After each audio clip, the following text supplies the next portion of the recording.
नमो नमः। प्रवाचिका अहंदया जोशी संस्कृताध्ययने समेषां स्वागतम्। अधुना अग्रिमा कथा पठिष्यते अस्तु तर्हि आरंभं कुर्मः। महाराजांच्या परतीचा संभाजीराजांनी अंदाजाने धरलेला दिवस फुटला. पुराच्या दक्षिणेला श्रीफळाचे तोरण हिंदोळणारी आंबवतीची वेस उजळून निघाली. तिच्या बगलांना चौघडा नगारा सिद्ध होता. घरट्या घरट्यांसमोर रयताऊ कुणब्यांनी गुड्या चढविल्या. भावेश्वरीच्या कळसावर तिकोनी भगवी पताका फडकू लागली. वाड्यावर राणू अक्का, येसुबाई, दुर्गाबाई यांनी ठेवणीचे ठाण काढून साज केला. 18 दिवसांनी आज धाराऊनेही टोप पदरी लुगड्याची घडी अंगावर मोडली. केसरी टोप मस्तकी शोभणारे जरी बतूचा जामा, छातीवर ताटलेले ठिपक्यांचा मांड चोळणा चढविलेले संभाजीराजे राणू अक्कांचे, येसुबाईंच्या आईसाहेबांचे दर्शन करून वाड्याबाहेर पडले. खंडोजीने दौडीची जनावरे व सरंजामी घोडाईत सिद्ध ठेवले होते. जय भवानी असे पुटपुटत संभाजीराजांनी घोड्यावर मांड जमविली. त्यांच्या मागे पिलाजी, गणोजीराजे आणि खंडोजी यांनी जनावरांवर बैठकी घेतल्या. त्यांच्या पिछाडीला उमाजी पंडित, केशव पंडित, कवी कुलेश असा पंडित मेळा स्वार झाला. सर्वांमागे 101 हुजराती घोडाईतांनी शिस्त धरली. संभाजीराजांनी इशारा देताच सर्व पथकांच्या आघाडीला असलेली फुलमाळांनी सजलेली पालखी भोयांनी उचलली. छत्रपतींना बैठक देण्यासाठी ती नेण्यात येत होती. पथक चालले. संभाजीराजे आपल्या दिग्विजय पित्याच्या स्वागतासाठी पुराची वेस ओलांडून कोसभर पुढे चालले. त्यांच्या छातीवरची माळ घोडचालीबरोबर हिंदळू लागली. मन अनेक आठवणीवर हिंदकळू लागले. 2.25 वर्षांची उन्हा पावसातील मोहीम. आबासाहेब थकले असतील, पण तरीही ते हसत म्हणतील, कशाला सामोरी यायची तकलीफ घेतलीत? तुम्ही का परके आहात? कशा आहेत आमच्या सोनबाई? सर्वासामने आम्ही कसा जाब देणार? मग ते मामासाहेबांना विचारतील, कशी आहे आमची कन्या? या शब्दाशब्दांतील फरक आबासाहेब बोलत असले की बोलतेच राहावेत असे वाटते. वेस मागे पडली. 1 कोसाचा पल्ला आला. पालखी थांबली. पथक थांबले. सर्व मंडळी पाय उतार झाली. घोडाईतांनी म्यानातील तलवारी बाहेर खेचल्या. खंडोजीने कमरशिला छत्रपतींच्या वर उधळण करण्यासाठी सोनमोहरांची थैली घातली होती. तिच्यावर हात ठेवून त्याने स्वारांची हारीने शिस्त लावून घेतली. आंबाघाटाने शृंगारपुरात उतरणाऱ्या वाटेकडे पथकातील डोळा लागला. प्रहर टळला. सूर्य कासरे मागे टाकीत आभाळात चढू लागला. पालखीचे आवरण सणाणून तापले. फुलमाळा सुकल्या. डोळे थकले. वर्दी घेण्यासाठी घाटात पेरलेल्या खबरगीरांपैकी एक दौडत येताना दिसू लागला. आशा पालवल्या. स्वार पथकाजवळ आला. संभाजीराजांनी लगबगीने त्याला चाचपला. कुठवर आले? धनी, आपला थैलीस्वार मागणं येतूया. सारे थैलीस्वाराची वाट बघू लागले. आता दुपार टळती होती. मने कुचमली होती. बऱ्याच वेळाने कदमबाद चालीने घोडा रेटणारा थैलीस्वार नजरेत आला. त्याला बघताच संभाजीराजांनी आपल्या घोड्यावर झेप घेतली. पुढे होत त्याला गाठला. कुठवर आलेत महाराज साहेब? संभाजीराजांनी उतावीळ सवाल घातला. कसा बसा थैलीस्वार पाय उतार झाला. मुजरा देत त्याने मान डोलावली. कमरेची थैली संभाजीराजांच्या हाती दिली. गडबडीने संभाजीराजांनी थैली खोलली. तीत खलिता होता. मतलब? संभाजीराजांच्या कपाळी आठ्याचा आठ्या धरल्या. धन्यांची भेट झाली नाही. ते सामानगड, कोल्हापूर, सातारा मार्गानं पुण्याच्या वाटेला लागल्यात. पुण्याच्या वाटेस? संभाजीराजांची मुद्रा क्षणात बदलली. आबासाहेब आम्हास विसरले की रागवले आमच्यावर? की रायगडी काही घडले? शंकांनी संभाजीराजांचे काळीज थडथडू लागले. चला परतूया. एक चांदीच्या कड्याचा वृद्ध हात संभाजीराजांच्या खांद्यावर चढला.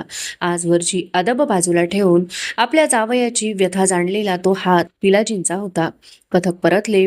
आता आंबवतीच्या वेशीवर सांजेची काळी झांचट उतरली होती. त्यामुळे तोरण नीट दिसू येत नव्हते. कुणब्यांनी चढवल्या गुढ्या खाली घेतल्या. कुणाशीच काही न बोलता संभाजीराजे आपल्या महालात आले. त्यांच्या मागून कधी नव्हे ते आज गणोजीराजे येत आहेत हे त्यांच्या ध्यानी आले नाही. महालात क्षमादाने जळत होती. संभाजीराजांनी डुईचा टोप चौरंगीवरच्या तबकात उतरला. युवराज!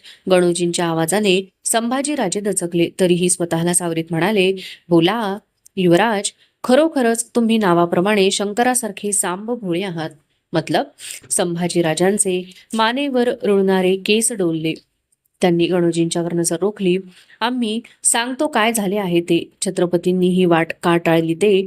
तुम्ही कलशाभिषेक केला तो छत्रपतींचे काही बरे वाईट व्हावे म्हणून अशी बोलवा रायगडावर उठली आहे. स्वतःलाच राज्यपद मिळावे म्हणून युवराजांनी कलशाभिषेक केलाय असे गडावर बोलले जात आहे. गणोजी बस कर आहे. दोन्ही कानांवर तळहात ठेवून संभाजीराजे केवढे तरी थरकले, ओरडले. सांभाळून असा एवढंच सांगतो आम्ही. गणोजी निघून गेले. संभाजीराजांचे रक्तबंबाळ काळीच तडफडू लागले. अण्णाजी दत्तो आणि मासाहेब सोयराबाई यांच्या मुद्रा त्यांच्या डोळ्यांसमोरून हटता हटेनात. काय झालं? येसूबाई आत येऊन बराच वेळ झाला होता. त्यांना काहीच न बोलता संभाजीराजे झरोक्याशी आले. बाहेरचा मिट्ट काळोख निरखू लागले. त्या काळोखातून शुभ्र नेसूची आकृती थेट औंसारखी दिसणारी आपल्या रोखाने येते आहे असा त्यांना भास झाला. ते पुटपुटले, बरं झालं आज तुम्ही हयात नाही ते. पाठीशी उभ्या असलेल्या येसूबाईंच्याकडे वळून संभाजीराजांनी छातीवरची कवड्यांची माळ उतरली. ती येसूबाईंच्या हातावर ठेवीत ते केवढ्या तरी पडल्या आवाजात म्हणाले, हा मुलाचा डाग वागवायला आम्ही काबील ठरू की नाही भय वाटतो. तुम्हीच तो अधिक सांभाळला. दिवसभर थकल्या सजल्या शृंगारपुराला काळोखी रात्र कवेत घेऊ लागली. खिन्न संभाजीराजांची पावले दुर्गाबाईंच्या सुखमहालाकडे चालली. रायगडावर छत्रपतींच्या खासेवाड्याच्या सदरेला खलबत बसले होते. बाहेर आर्द्राच्या धारा कोसळत होत्या. दक्षिण दिग्विजय करून रायगडी परतलेले छत्रपती साऱ्या कारखान्यांचा शांतपणे करिणा घेत होते. सदरेत मोरोपंत पिंगळे, अण्णाजी दत्तो, सावजी सोमनाथ, प्रल्हाद निराजी, बाळाजी औजी, गंगाधरपंत हणमंते, हंबीरराव मोहिते अशी शेलकी मंडळी होती. महाराज पंतांनी नाशिक त्र्यंबकचा मुलूक लुटीला घातला. अण्णाजी दत्तोंनी मोरोपंतांची कामगिरी रुजू केली. बाळाजी औजींनी फिरंगी कुतुबशाही टोपीकर यांच्या दरबारातून आलेल्या निवडक पत्रांचा तपशील पेश केला. राजपागा, खजिना, शिलेखाना अशा चर्चेतून खलबत धारावसुलीवर आले. धारावसुली अण्णाजींच्या अखत्यारीत होती. त्यांनी या खात्याचा किरणा देताना युवराज संभाजीराजांच्या बाबत तक्रार नोंदविली. महाराज, युवराज धारावसुलीत हस्तक्षेप करतात. आम्ही त्याची वेळीच स्वामींना कल्पना दिली आहे. कोण भातेचा हस्तक्षेप करतात युवराज? महाराजांनी शांतपणे अण्णाजींना विचारले. रयतेस मनमानी सूट देतात. अण्णाजी उत्तरले, आपणहून रयतेकडे जाऊन सूट देतात की रयत जाते त्यांच्याकडे सूट मागण्यास? छत्रपतींनी घेर टाकला. रयतच जाते त्यांच्याकडे. महाराज हसले. अण्णाजींची चूक त्यांना न दुखविता त्यांच्या पदरी घालण्यासाठी गोमट्या बोलीत म्हणाले, अण्णाजी, धारावसुलीचे खाते तुमच्याकडे. रयतेच्या काही अडीअडचणी असतील तर तिनं तुमच्याकडे यायला पाहिजे. ती युवराजांकडे का जाते? ध्यानी नाही येत आमच्या. अण्णाजी चरकले, गुमान झाले. मग महाराजच त्यांना सावरीत म्हणाले, अण्णाजी, रयत आपली देव, तीच आम्हास लढते, हात पुरविते. आमचे अंबारखाने धनधान्यांनी भरते. गनिमांच्या घोडधावेत टापाखाली रगडली जाते. तीच तिची सुखदुःखे तुम्ही आम्ही जाणली पाहिजेत. प्रसंगी तिला धीर दिलासा दिला पाहिजे. युवराजांनी तसं केलं असेल तर त्यास गैरवाका असं आम्हास काहीच वाटत नाही. आम्ही जातीनं घेऊ त्याचा माग. जी एक परीनं ते ठीकच आहे, पण दिलेर सारख्या प्रत्यक्ष गनिमाची जेव्हा युवराज खलितांची हात मिळवणी करता साक्षात स्वामींच्या जीवाचं बरं वाईट व्हावं म्हणून शाक्तपंथीयांच्या भरीला पडून कलशाभिषेक करतात, तेव्हा आम्हाला शंका येते. स्वामीनिष्ठा म्हणून वेळीच हे नजरेस आणणं आमचं कर्तव्य मानतो आम्ही. अण्णाजींनी मनाच्या तळवटातले काळज काळे सफाईच्या भाषेत बाहेर काढले. हे ऐकताना महाराजही गंभीर झाले. काय बोलावे त्यांना सुचेना. सारे खलबत चळवळले. याची शहानिशा करून घेतली तुम्ही अण्णाजी? छत्रपतींचे सावधपण बोलले. जी आमच्यावर स्वामींनी सोपवलेल्या कार्यात आम्ही कुचराई कशी करावी? सदरेवर शांतता पसरली. कोणाला काय बोलावे कळेना. अशा मोठ्या धीराने हंबीररावांनी आपली मसलत पेश केली.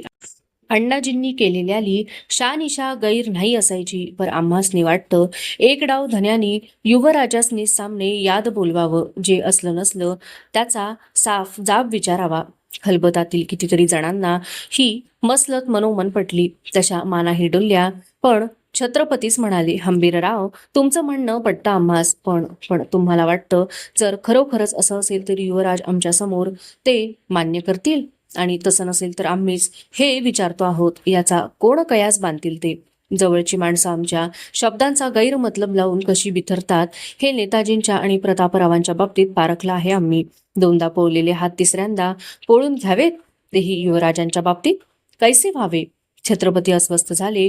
कुणीच काही बोलेनात, तसे तेच म्हणाले, आम्हास कलशाभिषेकाचं कोणतंच भय नाही वाटत.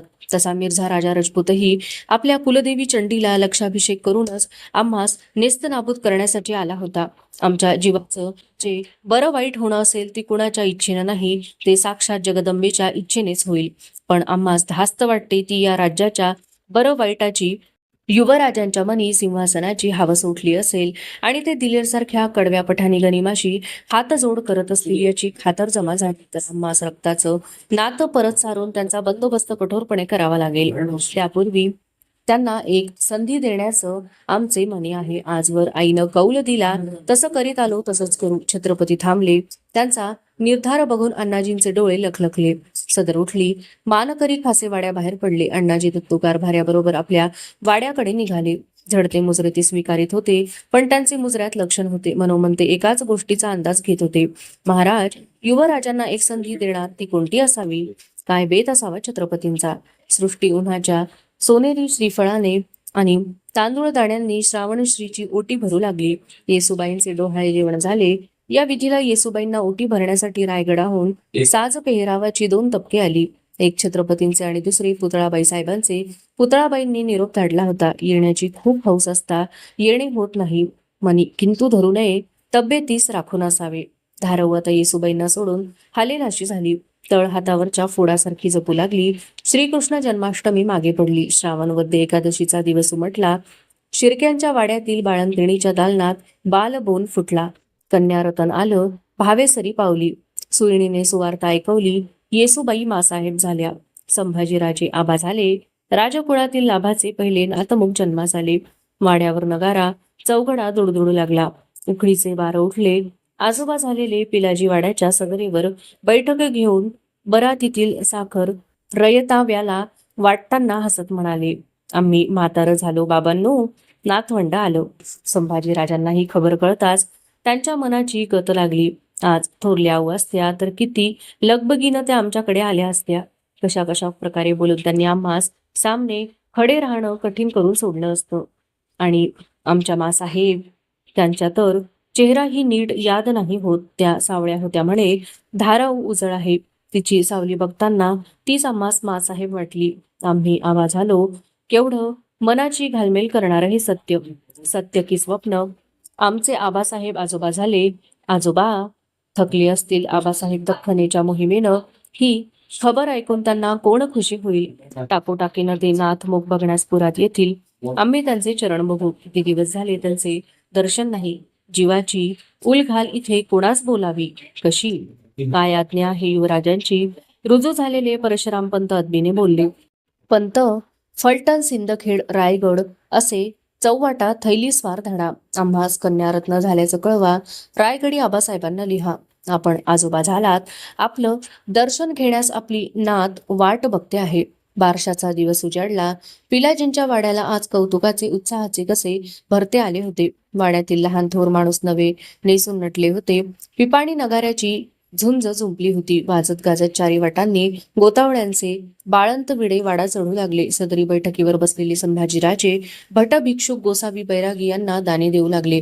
मुलीला पाळण्यात घालण्याचा मुहूर्त जवळ येऊ लागला. तसे संभाजीराजे बेचैन झाले. एवढ्यात खंडोजीने धावत येऊन वर्दी दिली. रायगडचा बाळंत विडा आला. संभाजीराजांचे डोळे लखलखले. आबासाहेब आले. सामोरे गेले पाहिजे. ते बैठकीवरून उठले.